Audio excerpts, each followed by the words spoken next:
Seingat saya, sejak saya mumayyiz, tahu mana yang baik, mana yang buruk, sampai umur saya hampir 52 tahun saat ini, belum pernah ada program dari negara kita untuk membuat kita bertakwa kepada Allah secara total. Belum ada. Kita masih memimpikan, menginginkan pemimpin yang seperti itu, yang berani mengajak rakyatnya untuk bertakwa kepada Allah. Dan kita sama-sama tahu bahwa ada seorang sahabat yang hidup di zaman Rasulullah, kemudian hidup zaman Khulafaur Rasyidin, zaman khalifah, 4 khalifah Khulafaur Rasyidin, beliau masih hidup, dan dilanjutkan lagi beliau Allah masih takdirkan hidup di zaman bani pemimpin khalifah-khalifah selanjutnya setelah Ali bin Abi Thalib. Ada seorang rakyat saat itu mengatakan kepada beliau, "Ya sahabat, saya heran, mengapa ya pemimpin kita, khalifah maksudnya,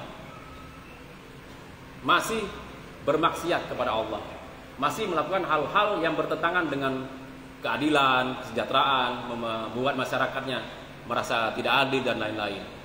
Lalu sahabat ini mengatakan dengan sangat bijaksana.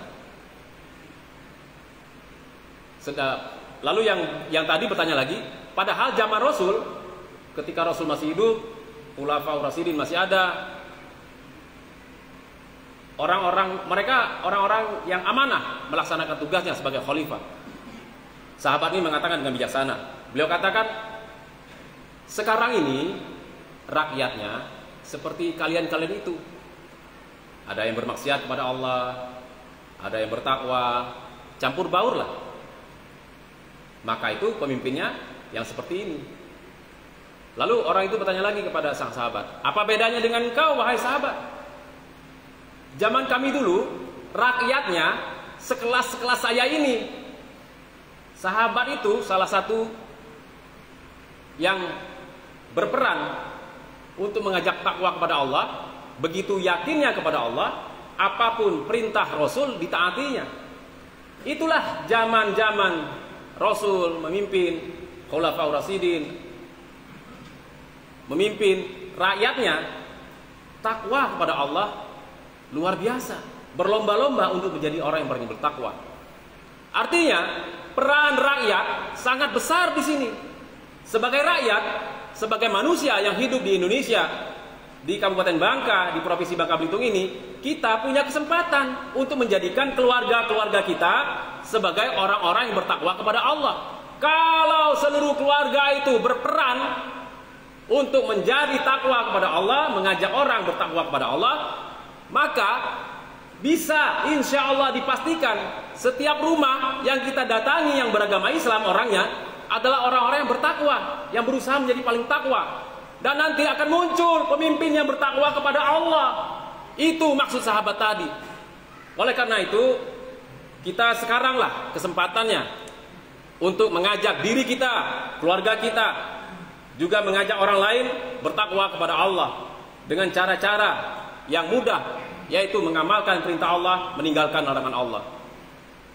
Salah satu bukti bahwa sampai saat ini pemerintah, siapapun itu pemimpinnya, di Kabupaten Bangka, sejak saya SD sampai sekarang, setiap ada perayaan 17 Agustus, karnaval, dan lomba baris berbaris, di akhir acara tersebut, sampah berserakan. Dan itu saya masih amati, sampai terakhir, bulan Agustus tadi, masih berserakan juga. Padahal Nabi telah mengingatkan, kebersihan itulah sebagian dari iman. Tapi mengapa penonton saat itu, yang tentu saja sebagian besar adalah umat Islam, belum mengamalkan bahwa kebersihan itu adalah sebagian iman? Apa yang terjadi saat ini? Sudah 77 tahun kita merdeka, untuk menjaga kebersihan yang diperintahkan oleh Rasul pun, masyarakat dan bahkan kita bisa jadi belum sanggup melakukannya. Ada orang yang punya mobil mewah, begitu dibuka jendelanya, melemparkan sampah, tisu, plastik, dan lain-lain ke jalan saat mobil itu sedang berjalan. Dia mampu membeli mobil yang bagus, dia punya uang yang cukup untuk menjaga kehormatan dirinya, punya harta yang banyak, rumah yang baik dan layak, tapi untuk menjaga kebersihan belum bisa.